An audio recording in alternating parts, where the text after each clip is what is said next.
Alors, est-ce que vous pouvez nous présenter les nouveautés Loxam de la sécurité dans l'élévation? Oui, bien sûr, Nadia, je vais vous présenter les sécurités. On a sur ce panier de nacelle deux innovations qui existent uniquement chez Loxam.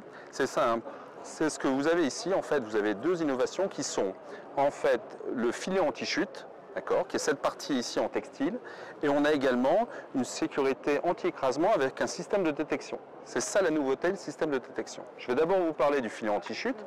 Donc, comme son nom l'indique, le filet anti-chute, il a pour but d'éviter la chute d'objets, qui est un risque quand même certain sur les chantiers. Aujourd'hui, quand les gens travaillent à 30 mètres, ils peuvent malencontreusement faire tomber un outil, des consommables, des matériaux. Et ce filet anti-chute, il a pour vocation d'éviter les risques de chute d'objets. Il est assez simple à monter, il ne nécessite aucun outillage. Ce sont des bandes velcro qu'on vient fixer ici et il n'y a aucun problème pour rentrer dans la machine. Je le soulève par exemple ici, je rentre dans le panier, je lâche la barre et on a des petits aimants ici qui se refixent et qui font que le panier est complètement protégé.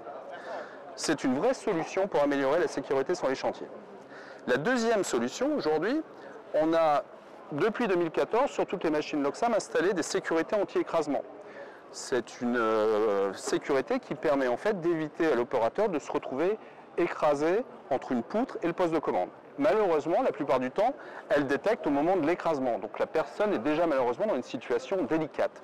Pour éviter ceci, on a, avec le bureau d'études de Loxam en Angleterre, développé une solution qui permet en fait de prévenir les risques d'écrasement. En fait, vous avez une voiture. Oui. Sur votre voiture, vous avez peut-être des bips de recul.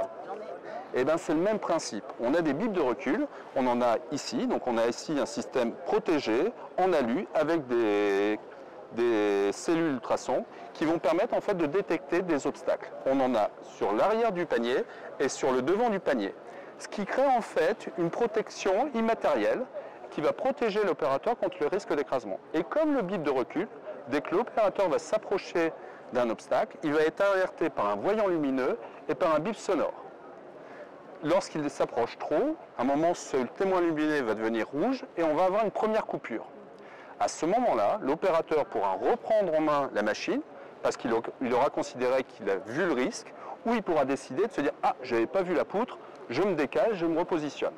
Dans tous les cas, si l'opérateur n'avait pas vu ça, on a dans tous les cas cette sécurité de barre anti-écrasement qui fera que s'il est écrasé, la machine sera coupée. Donc c'est une vraie protection supplémentaire. On a là une double sécurité aujourd'hui qui est un produit très innovant qui n'existe pas encore en France. Voilà. Pourquoi est-ce que Loxam justement investit et fait autant de recherches sur la sécurité des opérateurs dans l'élévation? Parce que c'est notre devoir aujourd'hui d'assurer pour notre client la fiabilité du matériel et surtout la sécurité du matériel. C'est un engagement fort de l'entreprise aujourd'hui et il est important pour nous, dans les métiers d'élévation qui sont malheureusement souvent source d'accidents et des accidents souvent très graves, de mettre tout en œuvre pour qu'il y ait le moins d'accidents possible. C'est la vocation de Loxam aujourd'hui d'être garant aussi de la sécurité de ses clients. Je crois qu'il y a d'autres solutions que Loxam a fait développer, un peu particulières ou spécifiques sur la sécurité des opérateurs. Oui, on développe des solutions de l'IoT aujourd'hui avec des systèmes de contrôle d'accès. On a un panneau là-bas où vous voyez ici des solutions plutôt innovantes. Donc on a le détecteur d'obstacles, ce que je viens de vous présenter là, avec la barre anti-écrasement, du contrôle d'accès qui en fait permet de donner l'accès ou pas à un utilisateur. Donc, on met aussi en place des solutions de porte-outils, de porte-panneaux avec un certain nombre de constructeurs aujourd'hui pour permettre effectivement de mieux d'améliorer à la fois le confort du client dans la manutention d'outillage ou aussi d'améliorer la sécurité parce que pareil, souvent des tuyaux ils sont posés sur le panier et il y a un risque de chute. Donc on essaye de développer ce genre d'outils aussi chez nous pour améliorer encore la sécurité. Voilà. D'accord, parfait. Merci beaucoup. Merci, à vous.